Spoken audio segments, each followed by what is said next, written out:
நமஸ்காரம். உங்க கல்பனா ஸ்ரீகாந்த். மிதுன ராசி மற்றும் மிதுன லக்ன அன்பர்களுக்கு இந்த நவம்பர் மாசம் எப்படி இருக்கும் அப்படின்றத தெளிவா நான் சொல்ல போறேன்.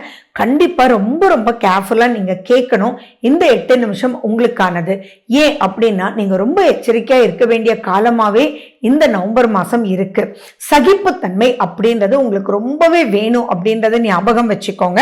இது எதனால சொல்றேன் அப்படின்னா, நீங்க எதிர்பார்த்தது ஒன்னா இருக்கும், ஆனா நடந்த உண்மை வேறையா இருக்கும். அந்த உண்மை நீங்க மறுக்க முடியாத நிலையிலயும் இருக்கும், ஆனா தாங்கவே முடியாத மனபாரத்தை கொடுக்கக்கூடிய வகையில மேக்சிமம் இருக்கு. சிலது நல்லது இருக்கத்தான் செய்து, பட் எப்பயுமே எது நெகட்டிவ்னு தெரிஞ்சுக்கிட்டு அதுல நீங்க எப்படி இருக்கணும்னு தெரிஞ்சுக்கிறது தான் ரொம்ப முக்கியம். சந்தோஷங்கள் கேட்கும் போது சந்தோஷமே, ஆனா எப்படி எடுத்துட்டு போகணும் நெகட்டிவ்ன்றதை தெரிஞ்சுக்கிறதுக்கு தான் ரொம்ப ரொம்ப முக்கியம்ன்றதை ஞாபகம் வச்சுக்கோங்க.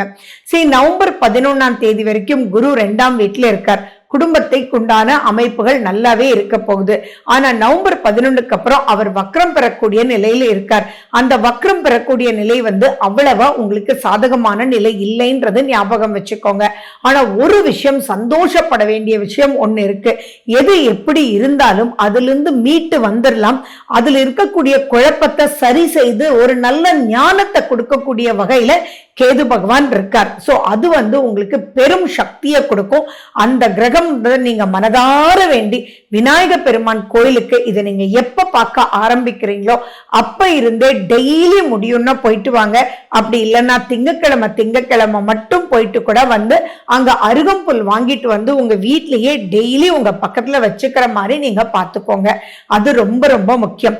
ஏன்னா நீங்க எதெல்லாம் எதிர்பார்த்து மனசு சரியில்லை, இது வரைக்கும் நான் அம்மாட்ட தான் இதை பத்தி பேசுவேன், ஆனா இப்ப அம்மாவே புரிஞ்சுக்கலையே, அல்லது இந்த விஷயத்தை போய் எப்படி நான் அம்மாட்ட சொல்றது அப்படின்ற அளவுக்கு நீங்க நம்புறவங்களோட கூட ஷேர் பண்ண முடியாத பல நிகழ்ச்சிகள் உங்களுக்கு காத்துட்டு இருக்கு. பட் ஆனா அதெல்லாம் நீங்க ஜெயிச்சு வந்துடலான்றது ஒரு மனோதைரியத்தோட நீங்க இருக்கணும். தசாபுத்தி அந்தரங்களை மட்டும் கண்டிப்பா இப்ப பாத்துக்கணும். அதே மாதிரி ஆர்கியூமெண்ட் அப்படின்றது வேண்டவே வேண்டாம். இருந்திருக்கிறத உண்மைதான் உங்களுக்கு கண்ணில் காமிக்கும். அந்த உண்மைகளை அலசி ஆராய்ச்சி தான் ரைட்டே ஒழிய அப்படியெல்லாம் இல்லவே இல்லை அப்படின்னு நீங்க சொன்னீங்கன்னா அதுக்கு மேல அது பிரச்சனையா போய் கடைசியில ரொம்ப டென்ஷனுக்குள்ள மாட்டக்கூடிய அமைப்புகள் இருக்கு. நீங்க தொழில் பண்ணிட்டு இருந்தாலும் சரி, ஜாப்ல இருந்தாலும் சரி, பினான்ஸ் அப்படின்ற செக்டார் வரும்போது நீங்க நம்பினவங்க உங்களுக்கு அந்த டைம்ல கை கொடுக்க முடியாத ஒரு நிலைக்குள்ள தள்ளப்படுவாங்க. சோ எந்த ஒரு விஷயமாக இருந்தாலும், ஃபார் எக்ஸாம்பிள் நீங்க உங்க குடும்பத்துக்காகவே ஒரு லோன் வாங்குறீங்கன்னு வச்சுக்கோங்களேன். ஓகே, நான் அப்ளை பண்றேன், நீங்க வாட்டி ப்ரொசீட் பண்ணுங்க அப்படின்னு சொல்லிடவே வேண்டாம். நீங்க அந்த லோன் கையில வந்ததுக்கு அப்புறம் நீங்க ப்ரொசீட் பண்ணணும். ஏன்னா கடன் சம்பந்தமான தூண்டுதல் இப்ப கண்டிப்பா உங்களுக்கு ஏற்படும். அந்த கடன் சம்பந்தமா கொடுக்கல் வாங்கல்ல பிரச்சனை ஏற்படும். நீங்க கொடுக்கணும்னு நினைச்சாலும் கொடுக்க முடியாம போகும். உங்க ஃப்ரெண்டுக்கு நீங்க ஒண்ணு கொடுக்குறேன்னு சொல்லியிருக்கீங்க, அவங்களுடைய தங்கச்சிக்கு கல்யாணம் டே நான் கொடுக்குறேன்டா, கண்டிப்பா உனக்கு நான் 1 லட்ச ரூபாய் கொடுக்குறேன்னு சொல்லியிருப்பான். அதை நம்பி நீங்க ப்ரொசீட் பண்ணுவீங்க. ஆனா அவனுக்கு கொடுக்க முடியாத ஒரு நிலைக்குள்ள தள்ளப்படுவீங்க. அப்ப மனபாரம் அப்படின்றது அதிகமா இருக்கும். சோ தயவு செஞ்சு எதையுமே நான் நம்புனேன்ற வார்த்தையை தயவு செஞ்சு நீங்க யூஸ் பண்ணாம இருக்கணும். நம்பி அது கையில வந்ததுக்கு அப்புறம் நீங்க ப்ரொசீட் பண்ணணும் அப்படின்றது தான் ரொம்ப ரொம்ப முக்கியமான விஷயம். அதே மாதிரி 5ஆம் வீட்டுல சூரியன் போய் உட்கார்ந்து இருக்கிறது அவ்வளவு திருப்திகரமான அமைப்புகள் இல்லை. தேவையில்லாத பிரச்சனைகள் வரக்கூடிய வாய்ப்பு, கவர்மெண்ட் சம்பந்தமான பிரச்சனைகள் தேடி வரும். அதே மாதிரி நீங்க பேசக்கூடிய வார்த்தையினால ஹர்ட் ஆனவங்க உங்க மேல டோட்டலி நிறைய நெகட்டிவான கவர்மெண்ட் சைட்ல இருந்து வரக்கூடிய அமைப்புகளே, அதாவது கோர்ட்டு கேஸ் வில்லங்கம்ன்றது உங்களுடைய வார்த்தையினால வரக்கூடிய அமைப்புகள் இருக்கக்கூடிய அமைப்பு நிறைய இருக்கு. அதனால பேசுறதுக்கு முன்னாடி மைண்டுக்கு எடுத்துட்டு போய் என்ன வேர்ட்ஸ் யூஸ் பண்றீங்க அப்படின்றத நீங்க பாத்துக்கோங்க. அதுவும் உங்களுக்காக நீங்க பேசி மாட்டுவீங்க அப்படின்னா உங்களை பத்தி உங்களுக்கு தெரியும். ஆனா நீங்க உங்க குடும்பத்துக்காக சப்போர்ட் பண்ணி, உங்க குழந்தைங்களுக்காக சப்போர்ட் பண்ணி கடைசியில அவங்க அந்த தப்பு பண்ணிருக்கிறது உங்களுக்கு தெரிய வரும்போது உங்களால அதை சகிச்சுக்கவே முடியாது. ஃபார் எக்ஸாம்பிள், நீங்க உங்க குழந்தை அப்படி வளர்க்கலதான், ஆனா ஏதோ ஒரு சூழ்நிலையில் அப்படி ஆகுது. அது எந்த வயதினரா இருந்தாலும் சரி, உங்க குழந்தை இந்த தப்பு பண்ணிச்சு அப்படின்னு ஸ்கூல்ல கூப்பிட்டு சொன்னாங்க அப்படின்னா, அப்படியா இருங்க நான் கேட்கிறேன் அப்படின்னு சொல்லி இப்படி பண்ணியா அப்படின்னு கேட்டுட்டு அப்படி பண்ணியிருந்தா அது தப்புன்றது புரிய வச்சு ஆட்டோமேட்டிக்கா சாரின்னு சொல்லி அதுல இருந்து நீங்க ஸ்மூத்தா டிப்ளமேட்டிக்கா வெளியில வர்றதுக்கு உண்டான அமைப்பு இருக்கணுமே.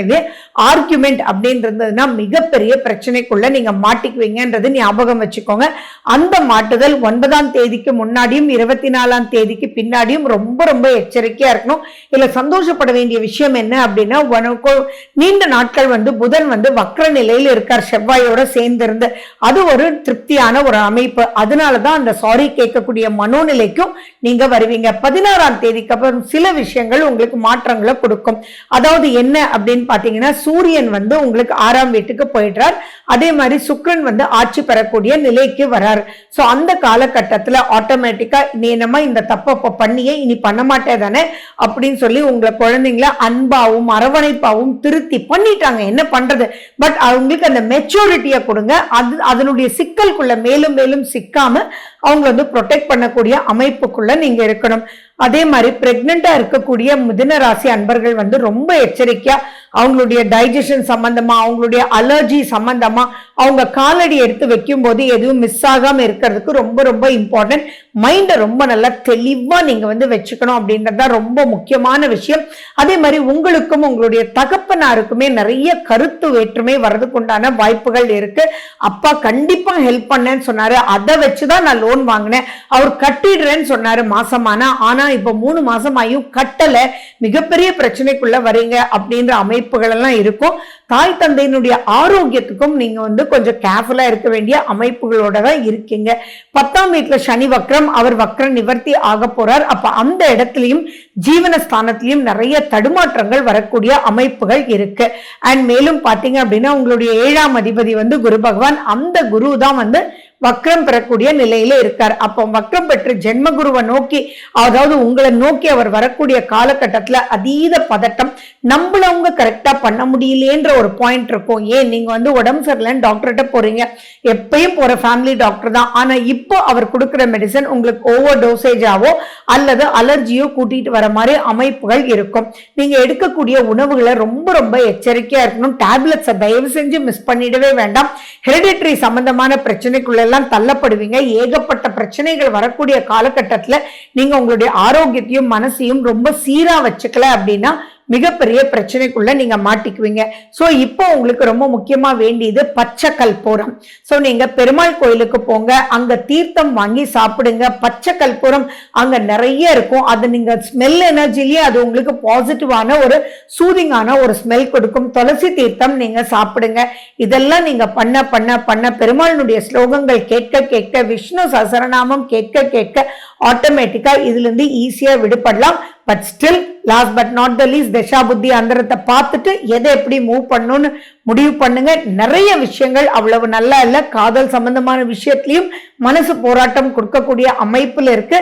சோ இந்த மாசம் எல்லா விஷயத்திலுமே கொஞ்சம் நீங்க எச்சரிக்கையா இருந்தா மட்டும்தான் இந்த காலத்துல நீங்க மூவ் பண்ண முடியும். ஆனா இங்க ஒரு விஷயம் நீங்க புரிஞ்சுக்கணும், உண்மைகள் இப்ப தெரிய வரும். அந்த உண்மையினால முடிவுகள் நல்லா எடுத்து நெக்ஸ்ட் ஸ்டேஜ் ஆஃப் லைஃப்க்கு சூப்பரா போதான் போறீங்க. So wish you good luck. வாழ்க வளமுடன். நன்றி, வணக்கம்.